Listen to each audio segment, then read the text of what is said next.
Bapak-bapak yang terkasih dalam Yesus Kristus, ya. Surat Rasul Paulus kepada jemaat di Kolose ini juga, menekankan jangan menukar Taurat dengan peraturan Yahudi. Bab 2 ayat 16 sampai 23. Perkara-perkara yang menjadi diperintahkan Kristus. Bab 2 ayat 16 sampai 19. Kemudian kamu mati demi Kristus untuk dunia dan hukumannya dan hukumnya. Bab 2 ayat 20 sampai 23. Kemudian hidup menurut hukum yang baru, bab 3 ayat 1 sampai 4 dan ayat 6. Di situ ditulis hidup di dalam Kristus Allah yang bangkit, bab 3 ayat 1 sampai 4. Kemudian pengetahuan dan hidup baru menurut gambar Allah, bab 3 ayat 5 sampai 11.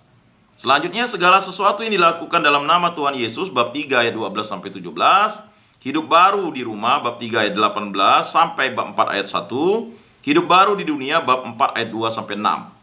Lalu penutup surat. Jadi surat Rasul Paulus ini sistematis. Ada penutup surat bab 4 ayat 7 sampai 18. Memperkenalkan hamba-hamba Tuhan bab 4 ayat 7 sampai 9. Pembukaan dari teman-teman Paulus bab 4 ayat 10 sampai 14. Pembukaan kepada orang-orang di Kolose bab 4 ayat 15 sampai 17. Kemudian tanda tangan dari Rasul Paulus bab 4 ayat 18. Jadi tidak bisa ada yang membantah surat ini bukan dari surat Rasul Paulus. Lalu kita lihat muatan teologinya. Jadi kalau kita mendalami kitab suci, kita harus melihat muatan teologinya. Surat Paulus kepada jemaat di Kolose menggambarkan secara keseluruhan pemahaman teologi untuk menolong pembacanya menemukan manusia yang asli dan kematangan spiritual yang sesuai dengan keinginan Tuhan untuk umatnya. Nah itu dia. Tuhan itu memberikan penghakiman yang adil dan bijaksana. Dia mengutus anaknya untuk mencapai pendamaian. Yesus yang menangani dosa manusia dengan mati di kayu salib agar kehidupan yang diberikan kepada umatnya. Jadi, pendamaian antara Allah dan manusia yaitu Kristus Yesus. Nah, hidup umat yang benar yang diungkapkan melalui hidup yang benar. Hal ini ditujukan melalui ungkapan iman, percaya mereka dan dengan dibaptis di dalam Yesus Kristus. Jadi, orang yang mau dibaptis itu harus percaya Yesus Kristus sebagai Tuhan dan Juru Selamat. Jadi bapak-bapak yang terkasih, bapak-bapak dibaptis bukan dipaksa. Mungkin dipaksa Pak Lulu, Pak Agus, atau Pak Andre, atau Pak Gidot. Tapi bapak-bapak harus percaya Yesus Kristus sebagai Tuhan dan Juru Selamat, maka bapak-bapak bisa dibaptis. Nah, Paulus menekankan itu, sehingga bisa dibaptis di dalam Yesus Kristus. Paulus di dalam suratnya ini pada intinya hendak menyuarakan pemahamannya akan beberapa tema teologi terbesar. Adanya makna yang ditujukan kepada gereja. Roh Kudus dan gereja terletak jejak-jejak yang dapat membantu pemahaman tentang bagaimana membawa pesan teks kuno ke dalam situasi sekarang ini. Nah, jadi seperti itu. Paulus bermaksud agar suratnya dibaca di dalam gereja, bab 4 ayat 16. Maka dalam gereja Katolik itu surat Rasul Paulus itu merupakan bacaan yang kedua. Setelah bacaan pertama biasa diambil dari perjanjian lama biasanya, kecuali kalau hal-hal peristiwa pesta atau hari-hari raya besar Lalu kemudian ada surat Rasul Paulus, bacaan keduanya itu Hal ini pula mengingatkan gereja bahwa gereja tidak dapat memahami surat-surat Paulus tersebut secara murni. Setiap orang Kristen yang dewasa bertanggung jawab terhadap iman percayanya. Tetapi kebenaran Kristen tetap menjadi milik bersama. Nah, itu dia. Jadi bukan milik satu orang kebenaran ajaran Kristen itu. Kebenaran ajaran Kristen itu adalah milik universal. Semua orang berhak menerima pengajaran itu. Nah, ini menekankan bahwa kalau ajaran Yahudi itu kan hanya pada suku Yahudi saja, atau 12 suku Israel itu Tetapi kalau ajaran Kristen itu untuk milik bersama seluruh umat manusia, cinta kasih. Nah, Paulus menulis surat ini untuk memastikan jemaat di Kolose adalah warga kerajaan Allah, untuk memastikan warga kerajaan Allah. Jadi bapak-bapak yang terkasih, bapak-bapak yang sudah dibaptis dalam Kristus Yesus, itu adalah warga kerajaan Allah. Ya. Jaminannya adalah keselamatan, kerajaan Allah. Apa itu kerajaan Allah? Itulah kerajaan surga. Ya. Jadi karena Allah bertahta di dalam surga, maka kita berdoa Bapa kami yang ada di surga. Sebenarnya kalau bapak-bapak berdoa Bapa kami, itu adalah doa iman yang luar biasa yang disampaikan oleh Allah sendiri kepada umat manusia untuk memahami siapa itu Allah. Maka Yesus mengajarkan ajaran itu kepada para rasul atau para muridnya. Bapa kami yang ada di surga. Ya. Jadi kalau bapak-bapak berdoa Bapa kami, ya, Bapa kami yang ada di surga. Ya, jadi jelas kerajaan Allah itu adalah kerajaan surga. Nah, jadi seperti itu bapak-bapak yang terkasih dalam Yesus Kristus. Nah, ini pengantar ya. Memang waktu kita pendek, tetapi kita harus memahami itu, bahwa surat Rasul Paulus kepada jemaat di Kolose ini ingin mengabarkan kabar sukacita bahwa ajaran Kristen itu adalah ajaran Kristus Yesus. Dan ya, untuk memurnikan ajaran Kristen itu, ya, maka kita harus mengikuti kehendak Kristus. Ya, bukan mengikuti kehendak guru-guru yang palsu atau mengikuti kehendak-kehendak pribadi manusia. Ya, jadi seperti itu. Ya, kita sering mendengarkan pengajaran itu pengajaran manusia. Hanya, ya kan, dianalogikan sama dengan pengajaran Kristus. Tidak ya. Pengalaman manusia itu sharing. Ya, pengalaman manusia itu adalah pengalaman untuk memberikan motivasi kepada manusia di dunia. Tetapi pengalaman yang diberikan Rasul Paulus itu adalah pengalaman siapakah Raja Kerajaan Surga itu. Dialah Yesus Kristus. Makanya Rasul Paulus menjelaskan kepada jemaat di Kolose ini bahwa misteri iman agung itu adalah Yesus Kristus. Bukan masalah sunat dan tak bersunat. Bukan Taurat yang dibelokkan menjadi ya adat istiadat Yahudi. Harusnya ketetapan Taurat itu yang dijelaskan. Ya. Nah itu. Makanya jangan lagi orang menganggap hukum Taurat itu adalah hukum yang memberikan hukuman. Tidak. Hukum itu adalah kebebasan. Ya. Sabdamu adalah kebenaran, hukummu adalah kebebasan. Kebebasan apa? Dari perbudakan. Perbudakan setan dan iblis dan perbudakan dosa. Nah itu. Bapak-bapak yang terkasih, mari kita lihat ya surat Rasul Paulus kepada jemaat di Kolose bab 1 ayat 1 sampai 8 ini. Ya. Dari Paulus Rasul Kristus Yesus oleh kehendak Allah, dan dari Timotius saudara kita kepada saudara-saudara yang kudus dan yang percaya dalam Kristus di Kolose. Nah, kasih karunia dan damai sejahtera dari Allah Bapa kita. Tadi kita sudah jelaskan ini adalah salam menyertai kalian. Ya. Kasih karunia dan damai sejahtera. Salam kasih, damai dan sejahtera, ya kan? Banyak orang Kristen ini ya bertanya-tanya, ya kan? Ya, tapi kalau kita sebagai pengikut Kristus ya. Nah, ini inspirasinya. Ya. Salam kasih, damai dan sejahtera. Ya, kalau Rasul Paulus bilang kasih karunia dan damai sejahtera dari Allah Bapa kita menyertai kalian. Luar biasa kan? Jadi banyak yang bertanya-tanya. Apakah kita sebagai orang Kristen ya, kita harus memberikan salam. Salam itu kan salam damai dan sejahtera. Salam damai dan sejahtera, ya kan? Nah, kalau kita sebagai orang yang menginjili, kita harus memberikan salam kasih, damai dan sejahtera. Karena kasih itu adalah Bapa di surga. Kasih itu adalah Yesus Kristus. Deus Caritas Est, Allah adalah kasih. Ya.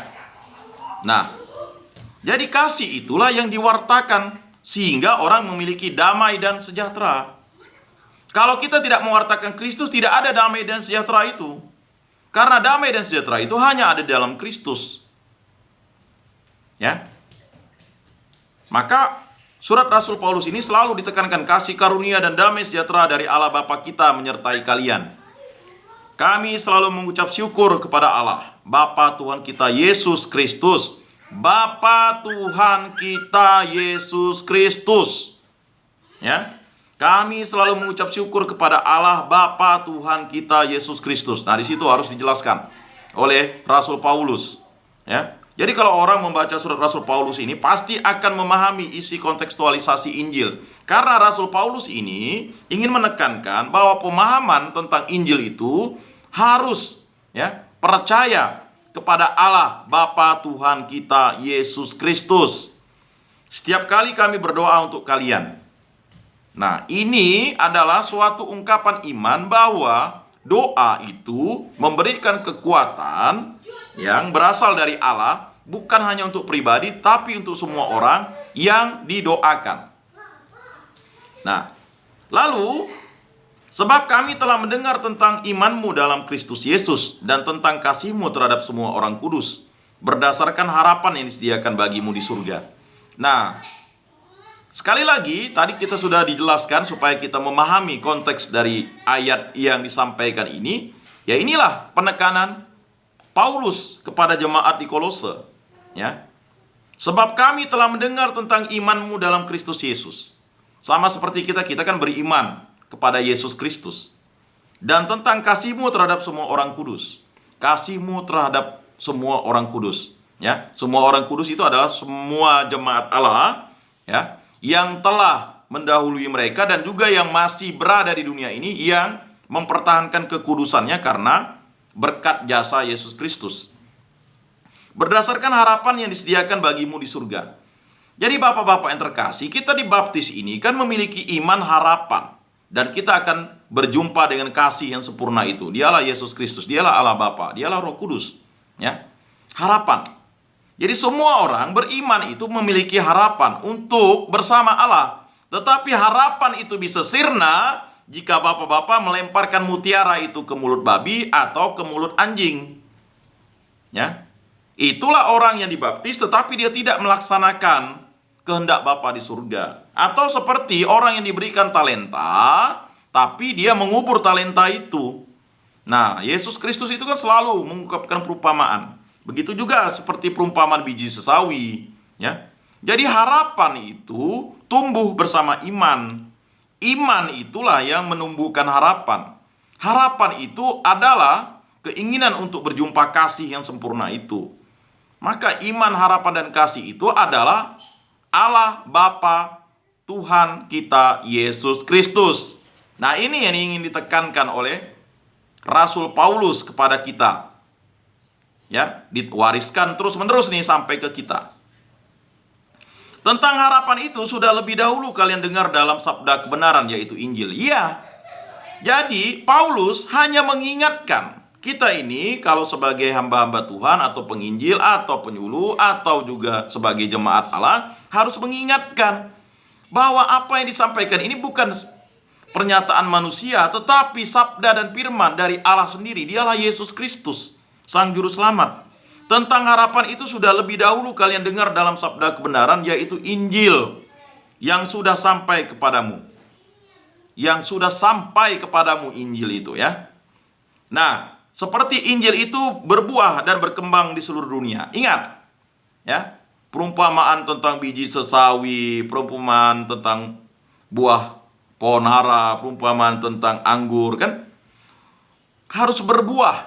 Perumpamaan tentang talenta, Yesus itu menggunakan semua bahasa pertanian, bahasa ekonomi, bahasa politik, Nah, jadi semua kalangan disentuh oleh Yesus kalau kita baca Injil. Nah, sebab Injil itu berbuah dan berkembang di seluruh dunia, demikian pula di antara kalian sejak waktu kalian mendengarkannya dan mengenal kasih karunia Allah dengan sebenarnya. Semuanya itu telah kalian ketahui dari Epapras. Kita tahu tadi Epapras yang menyampaikan suatu kesesatan yang terjadi di Kolose, sehingga surat Rasul Paulus ini ingin menguatkan iman jemaat di Kolose melalui perantaraan Epapras. Rekan sepelayanan yang kami kasihi. Jadi Epapras itu dianggap rekan sepelayanan, Tidak ada anak buah dalam penginjilan itu. Semuanya adalah satu saudara, Nah, cuman kalau dalam hierarkial harus ada pimpinan yang memberikan suatu ketetapan untuk keyakinan iman itu. Maka seperti Epapras, dia minta surat Rasul Paulus itu. Karena Epapras tahu dia hanyalah penginjil, sedangkan Rasul Paulus itu adalah uskup. Ya, walaupun ya waktu itu tidak disebut uskup namanya, tetapi pimpinan para uskup ya tetap Petrus. Paulus itu adalah ya salah satu uskup itu, dan tahu bahwa ya Paulus adalah seorang yang melaksanakan firman dan Tuhan, dan dia ditabiskan oleh Yesus Kristus sendiri. Ya. Dialah pelayan Kristus yang setia bagimu, dan dialah pula yang memberitahukan kepada kami kasih-Mu dalam roh. Jadi, Epafras ini menyampaikan kegelisahannya kepada Rasul Paulus. Karena pada jemaat perdana itu, yang terdekat, mungkin kita berpikir kayak sekarang, ada sepeda motor, ada mobil, ada pesawat, ini ada email ya. Bisa langsung melalui online. Kalau dulu mana bisa? Harus melewati jalan-jalan yang penuh dengan kesukaran ya. Nah, kalau tidak aman, bisa bahaya, nyawa jadi taruhannya. Bisa dirampok, bisa diapakan ya. Tapi untuk sampai ke Rasul Paulus ini butuh proses yang luar biasa. Sehingga surat ini membuat jemaat Kolose menjadi yakin dan percaya kembali bahwa ajaran yang disampaikan guru-guru palsu itu adalah ajaran sesat. Ya. Jadi bapak-bapak yang terkasih, ajaran-ajaran Kristen sering diselewengkan, ya kan? Oleh oknum-oknum. Menyelewengkan bahasa Injil, menyelewengkan bahasa kitab suci untuk kepentingan sendiri, ya kan? Nah, padahal kepentingan bersama itu ya harus diperjuangkan ya. Bonum comune, kesejahteraan umum itu kan, untuk bersama-sama. Maka ya Rasul Paulus memberikan hal itu kepada jemaat di Kolose. Aku percaya akan kasih setiamu ya Tuhan sekarang dan selama-lamanya.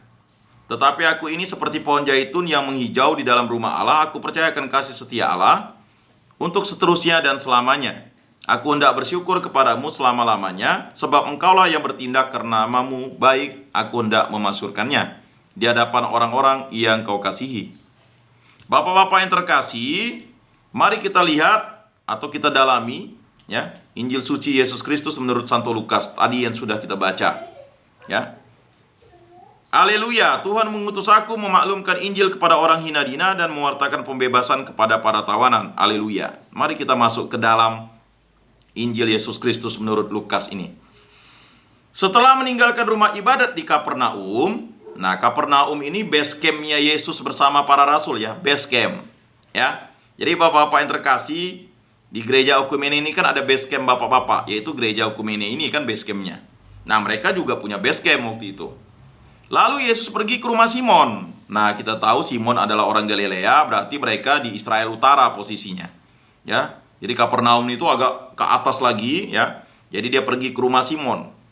Adapun ibu mertua Simon sakit demam keras dan mereka minta kepada Yesus supaya menolong dia. Baik.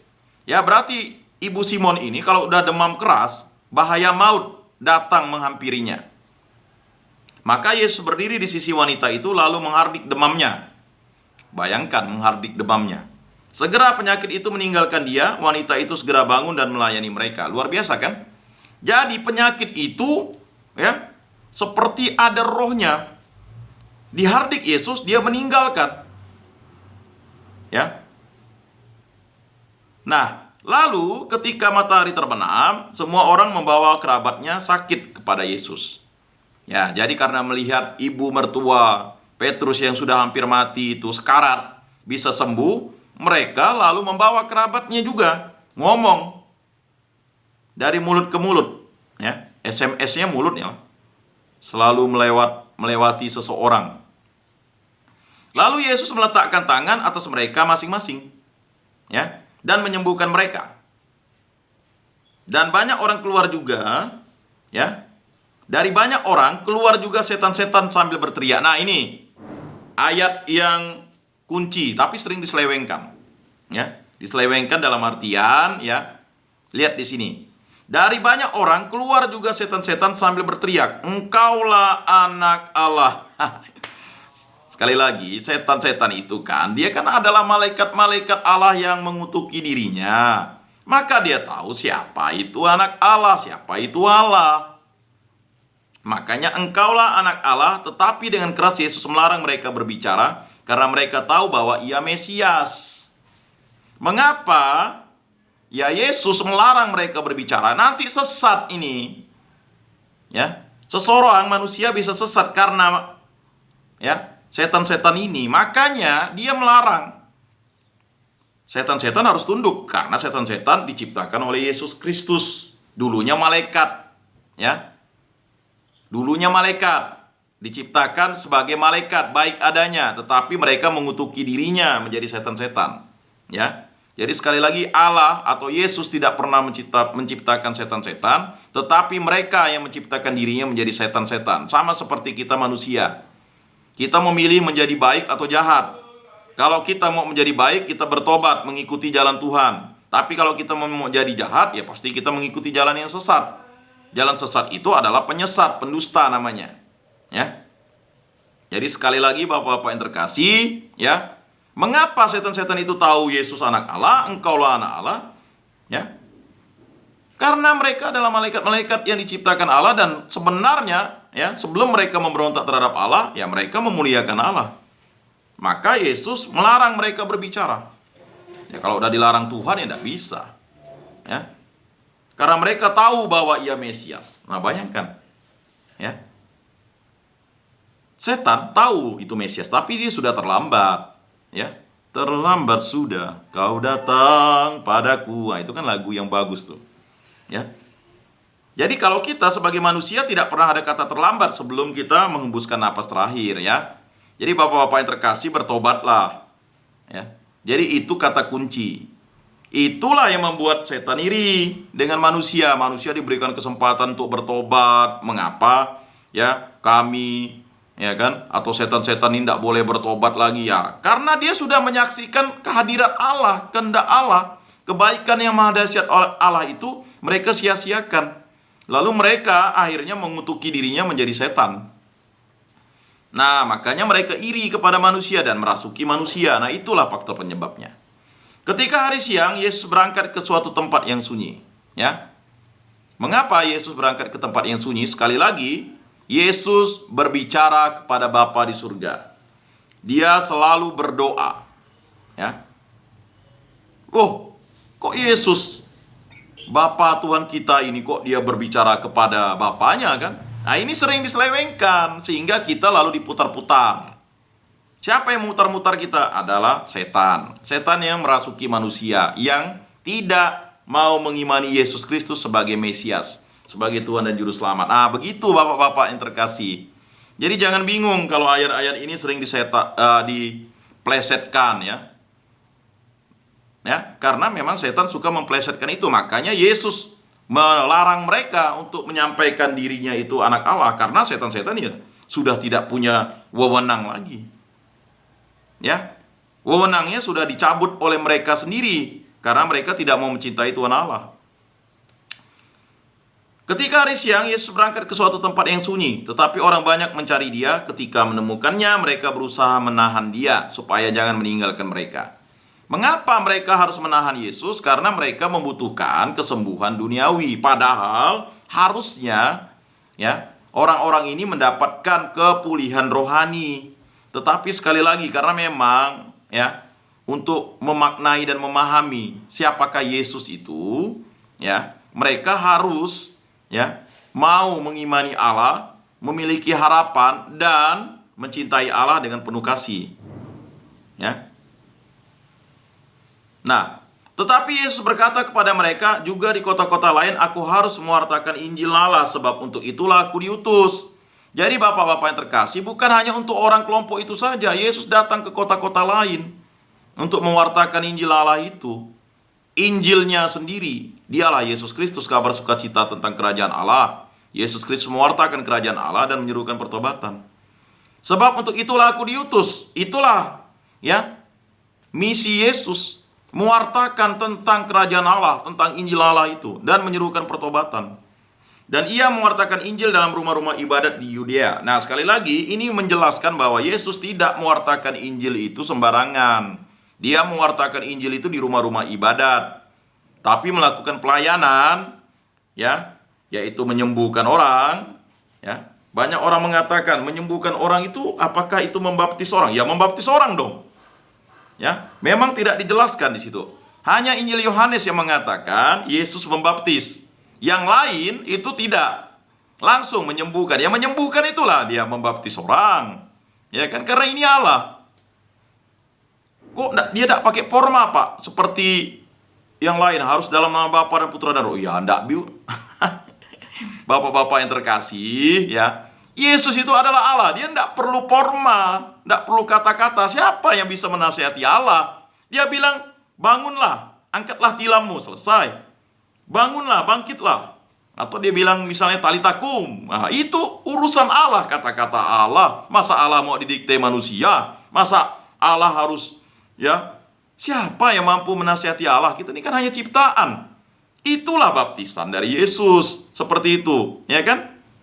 Tadi, ya, ketika dia menghardik demam mertua Simon. Selesai, itulah baptisan yang diterima oleh mertua Simon.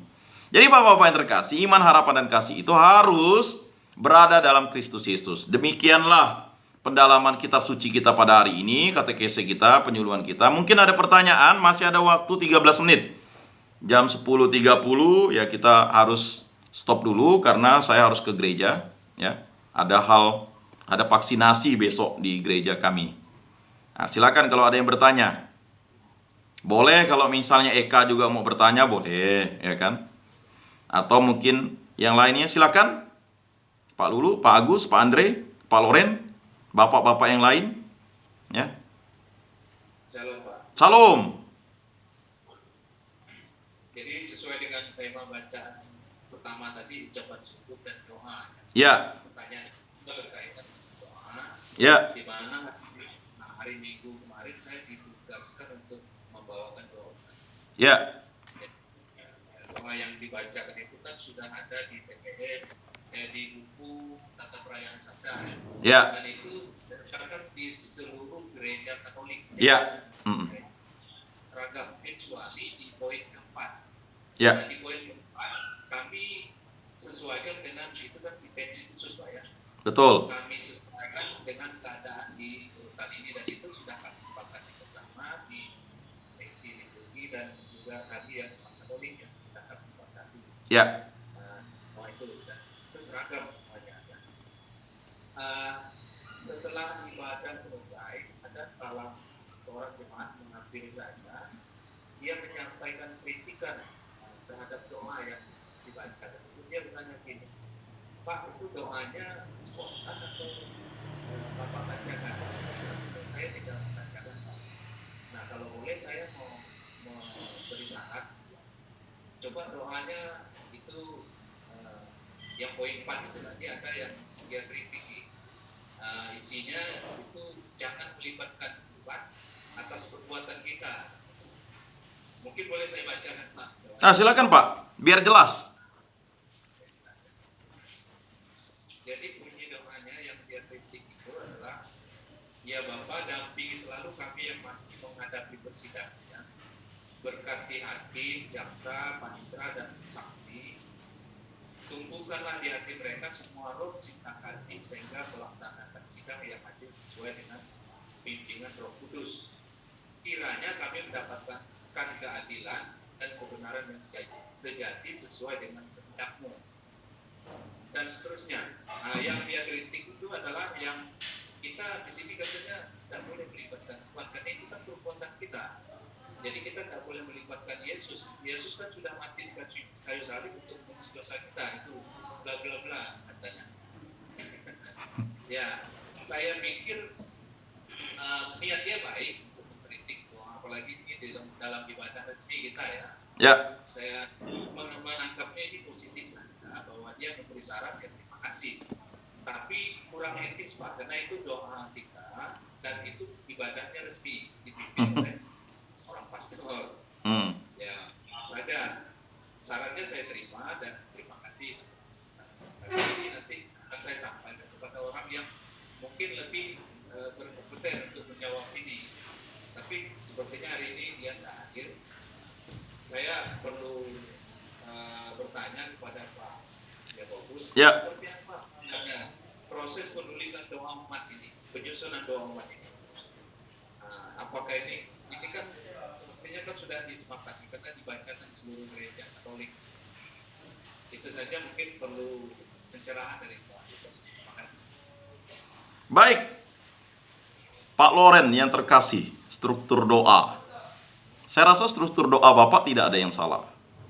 Cuman mungkin inspirasi seseorang mendengarkan doa itu, mungkin dia mengalami yang namanya keguncangan shock iman namanya.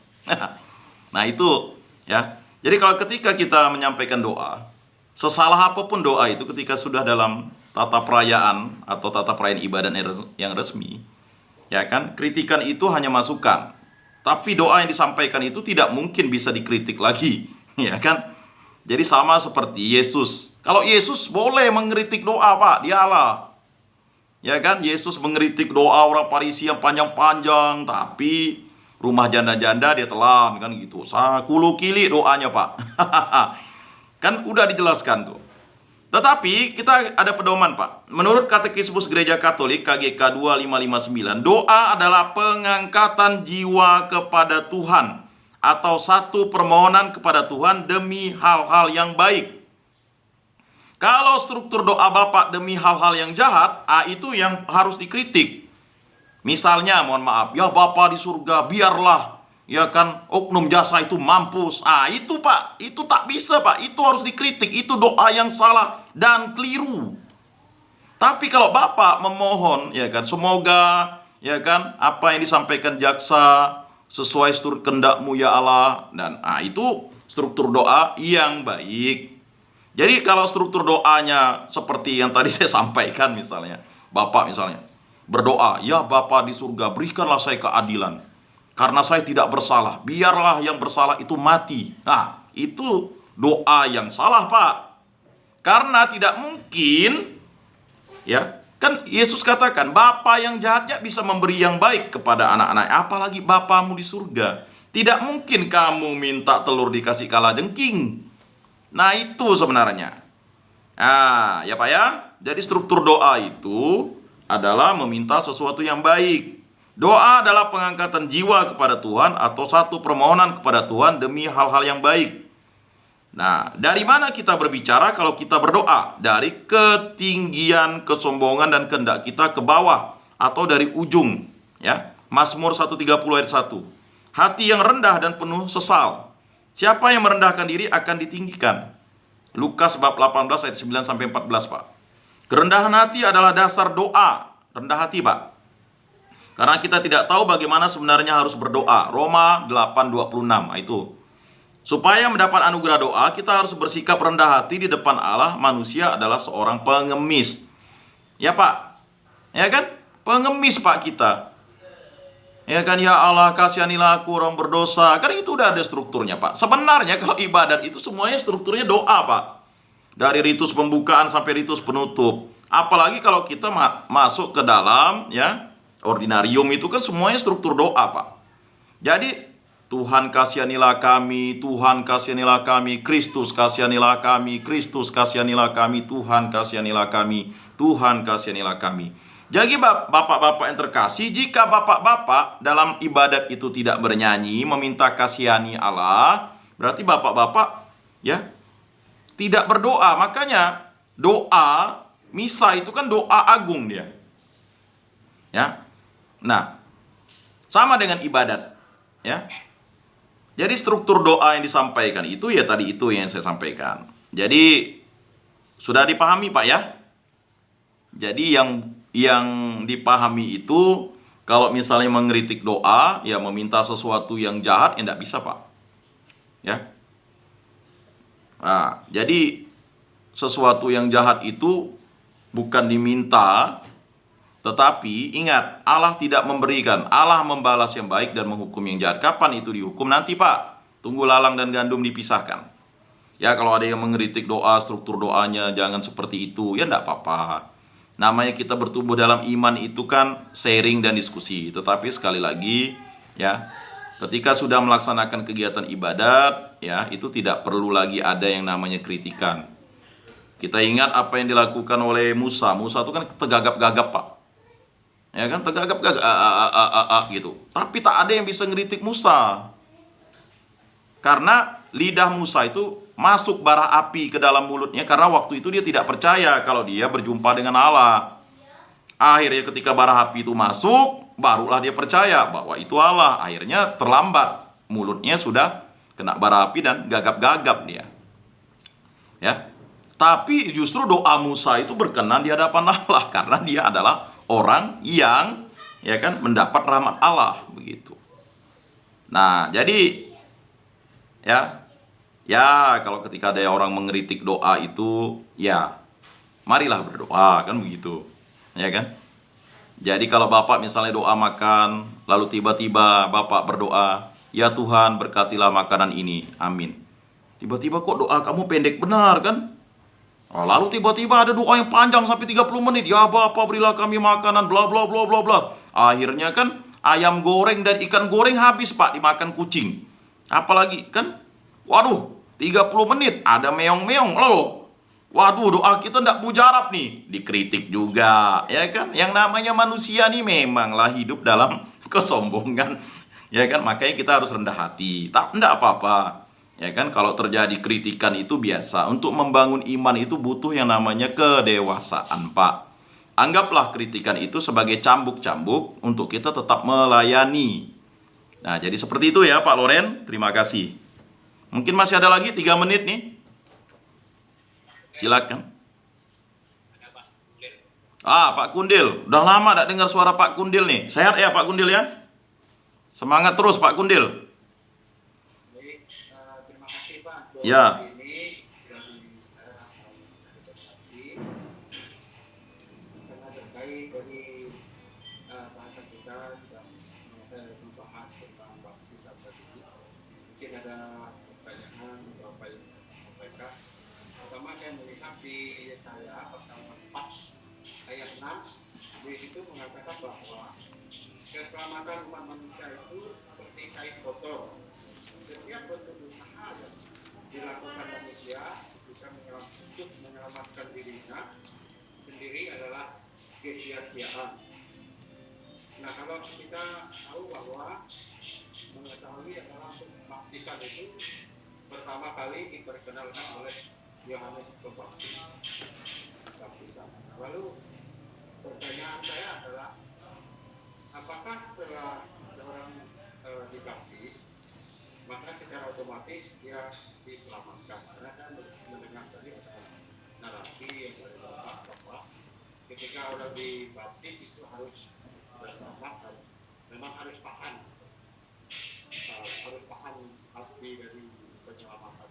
Tapi saya melihat ada beberapa tadi pertanyaan. Baik, terima kasih Pak Kundil. Apakah orang kalau sudah dibaptis otomatis diselamatkan? Ya otomatis diselamatkan Pak. Tetapi apakah orang itu mau memelihara rahmat keselamatan itu seturut kehendak Allah? Ya, jadi ketika orang dibaptis itu orang diangkat menjadi putra-putri Allah, bisa menyebut Allah itu Bapa. Kalau orang Yahudi tidak bisa Pak menyebut Allah itu Bapa. Itu justru dia bilang menghujat Allah. Ya. Kemudian yang kedua menjadi murid-murid Kristus. Ya kan? Karena rahmat baptisan itu kita bisa mewartakan kerajaan Allah dan menyerukan pertobatan bagi orang lain karena kita adalah saluran berkat rahmat, ya. Karena berkat Allah itu diberikan kepada kita, ya kan? Nah, maka disebut berkat umum. Kalau berkat khusus itu kalau orang dijadikan imam, tabisan khusus, ya. Nah, kemudian ya, orang menjadi kenisa Roh Kudus. Kenisa Roh Kudus itu ya hidup dan tinggal di dalam dirinya. Bukan lagi aku yang hidup di dalam diriku, tapi Kristus Yesus lah yang hidup di dalam diriku. Yang keempat, menjadi ciptaan baru Pak. Bukan lagi berasal dari itu tadi debu dan tanah, tetapi kita adalah anak-anak surgawi yang jasmani, rohani, jiwa kita diselamatkan. Nah, yang keempat, kita memperoleh karunia keselamatan. KTP kita adalah kerajaan surga. Tetapi kalau orang menyia-nyiakan talenta itu, ya macam-macam lah Yesus sampaikan. Kemudian orang itu lalu ya menghujat Roh Kudus. Ya, dia udah dibaptis, lalu dia dulu percaya Kristus, lalu dia menghujat Kristus. Ya udah, waktu hari penghakiman, waktu dia meninggal dunia, dia akan langsung ke akhirat dan dihakimi oleh Yesus Kristus sendiri. Ya kan? Nah, sama seperti 5 perempuan bijaksana dan 5 perempuan bodoh. Ini kan perumpamaan tentang 10 orang yang dibaptis. 5 perempuan bijaksana itu adalah 5 perempuan yang memelihara imannya dan bertekun untuk selalu setia menunggu Yesus Kristus. Ya kan? Dengan apa? Dengan minyak. Minyak itu apa? Minyak itulah rahmat yang diberikan Allah kepada umat manusia untuk disimpan dan terus dihidupkan pelitanya. Itulah iman, harapan tadi itu. Sampai kasihnya atau kekasihnya tiba dan datang. Begitu juga dengan 5 perempuan bodoh. Dia dibaptis tetapi dia tertidur, lalu dia tidak mempersiapkan minyaknya, pelitanya itu hampir mati, ya. Nah, makanya kita harus menjadi terang dan garam. 5 perempuan bodoh itu kan perumpamaan orang yang dibaptis tetapi dia tidak melaksanakan kehendak Tuhan. Menunggu Tuhan, menunggu janji Tuhan, itulah harapan. Jadi ketika mempelai laki-laki itu datang dan disuruh masuk, yang menunggu dan mempersiapkan minyaknya itulah tadi. Pertumbuhan iman itu seperti biji sesawi, seperti talenta. Kalau talenta itu dikuburkan, lalu dia mengatakan, orang yang punya 1 talenta itu mengatakan, engkau menabur di tanah yang tidak, misalnya kau garap, katanya. Ya kan? Jadi udahlah punya 1 talenta lalu menghujat Allah lagi, begitu lalu dikembalikan. Nah, ini rahmat baptisan, katanya. Nah, jadi seperti itu, Pak. Jadi semua manusia itu mesti dibaptis karena baptisan itu sebenarnya mulai terjadi pada saat sebenarnya Allah itu telah membaptis pada saat kitab Kejadian. Ya kan? Manusia itu kan diciptakan dari debu dan tanah dan diberikan roh. Makanya hidup. Itulah rahmat baptisan, Pak. Tetapi rahmat baptisan itu disia-siakan oleh Adam dan Hawa. Dia berbuat dosa, memakan buah yang jahat dan yang baik itu, dan akibatnya rahmat baptisan itu menjadi kutukan bagi dia. Jika kamu makan buah ini, kamu akan mati. Kan tidak mati dalam artian mati secara rohani. Dia matinya adalah karena dia mati akibat dosa. Nah, jadi kegenapan itu hanya ada pada Tuhan. Ya kan? Kita baca kitab Kejadian, roh Allah melayang-layang. Kan begitu.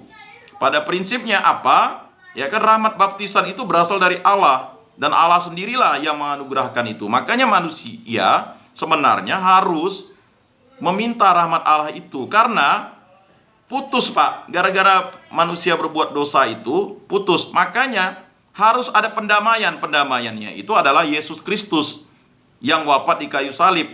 Jadi manusia bisa sampai ke hadirat Allah itu hanya melalui Yesus Kristus. Jadi seperti itu. Bagaimana dengan orang yang tidak dibaptis? Ya, kita tahu bahwa Allah itu adalah Allah yang Maha Kasih. Orang yang tidak pernah diberitakan ajaran Kristen, bisa jadi dia dibaptis oleh Allah sendiri dengan rahmat cinta kasihnya melalui peristiwa-peristiwa yang terjadi di dalam dirinya. Maka ada pendapat yang mengatakan, kalau dia tidak dibaptis dia tidak selamat. Ya tidak, karena rahmat Allah itu Maha Kasih. Hak Allah, Pak. Kalau dia melakukan kasih, karena tidak ada orang yang mewartakan Yesus Kristus, tapi dia tahu bahwa Sang Pencipta itu dialah Yesus Kristus, melalui apa yang dia yakini, dia bisa selamat, Pak. Jadi keselamatan itu adalah awal dari permulaan Allah. Allah menciptakan langit dan bumi. Makanya doa, Pak, sebelum kita ibadat itu, pertolongan kita dalam nama Tuhan yang menciptakan langit dan bumi. Ajaran iman pun, aku percayakan Allah pencipta langit dan bumi. Itu sebenarnya adalah iman, kepercayaan bahwa kita sudah tahu bahwa Allah lah yang menciptakan kita. Jadi rahmat Allah itu. Nah, kalau yang dipertanyakan apakah orang otomatis diselamatkan? Ya otomatis diselamatkan, Pak. Dunia ini sudah diselamatkan karena jasa Yesus Kristus. Kalau tidak, dunia ini akan menjadi dunia yang menderita. Makanya Yesus begitu besar kasih Allah kepada umat manusia sehingga dianugerahkan putranya tunggal untuk menyelamatkan umat manusia dan seluruh alam semesta ini. Nah, lalu terjadi perbedaan-perbedaan keyakinan. Nah, inilah tadi manusia-manusia ini kan, Pak. Sekali lagi, rahmat itu diberikan sama seperti benih gandum itu. Tiba-tiba ada musuhnya yang menaburkan lalang. Ya kan? Lalang itulah dia, hal-hal jahat yang ditaburkan. Ya kan? Yang ditaburkan Allah itu hal yang baik semua, tetapi ada musuhnya, dialah iblis atau setan yang menaburkan lalang itu. Dan lalang itu nanti akan dikumpulkan dengan lalang berberkas-berkas, gandum akan disimpan di dalam lumbung. Lumbung itu apa? Kerajaan Allah. Nah, jadi rahmat pembaptisan itu adalah karunia yang dicari oleh banyak orang, bahkan oleh raja-raja. Dia seperti mutiara. Makanya tidak bisa kita memberikan mutiara itu kepada anjing atau kepada babi, karena dia akan dikoyak-koyak. Itu kan teguran keras, ya, bahwa rahmat keselamatan itu hanya bisa diperoleh dari Allah sendiri. Dan akibatnya rahmat yang diberikan itu dikoyak-koyak oleh anjing dan babi. Anjing dan babi ini sebenarnya sindiran kepada orang-orang Farisi dan ahli-ahli Taurat yang telah berubah sifatnya itu menjadi sifat kebinatangan, buas, membunuh, ya kan, rakus, ya kan, lalu saling menggonggong, mencaci maki, ya kan. Itu sebenarnya yang disampaikan oleh Yesus Kristus. Baik Pak Kundil, terima kasih. Saya selalu senang dengan ayat-ayat kitab suci dari Pak Kundil ini, selalu menguatkan kita semua. Dan terima kasih atas perhatian bapak-bapak, ya. Saya yakin dan percaya bapak-bapak ini semakin, ya, setia dalam Yesus Kristus, iman semakin bertumbuh, ya, semakin bisa dewasa. Dan terima kasih kepada saudari Eka yang telah memonitor ini, ya, memonitor dalam artian, ya, artinya beginilah penyuluhan online yang bisa diberikan, ya, sehingga nanti tidak ada hal yang lagi bisa perlu diragukan kalau melakukan penyuluhan online, ya. Baik Bapak-Bapak yang terkasih, terima kasih atas perhatiannya. Mari kita tutup dalam doa. Dalam nama Bapa dan Putra dan Roh Kudus, amin. Ya Allah Bapa yang bertata dalam surga, kami mengucap syukur dan berterima kasih atas karya agung-Mu. Kami dipertemukan dalam jalur online ini. Kami yang berada di Gereja Okumene, kami yang berada di jalur online ini, berkatilah ya Bapa, agar kami selalu dibimbing dengan Roh Kudus-Mu untuk tetap setia kepada firman dan sabda-Mu, kepada ajaran Kristen, seturut kehendak Allah Bapa, seturut Yesus Kristus, dan selalu dibimbing oleh Roh Kudus. Berkatilah orang tua kami, berkatilah juga anak-anak kami, istri kami, dan juga saudara-saudari kami agar dibebaskan dari sakit penyakit. Terutama kami juga memohon rahmat-Mu agar pemerintah dan juga kami dapat mematuhi protokol kesehatan ini dan menjalankan protokol kesehatan sehingga pandemi ini dapat diatasi. Dan dengan rahmat dan kuasa-Mu, kehendak-Mu terjadi atas diri kami. Semua ini kami serahkan dengan perantaraan Tuhan kami Yesus Kristus yang hidup dan beraja, kini dan sepanjang segala masa. Amin. Dalam nama Bapa dan Putra dan Roh Kudus, amin. Salam kasih dan damai dan sejahtera. Tuhan memberkati, menyertai dan melindungi. Salam.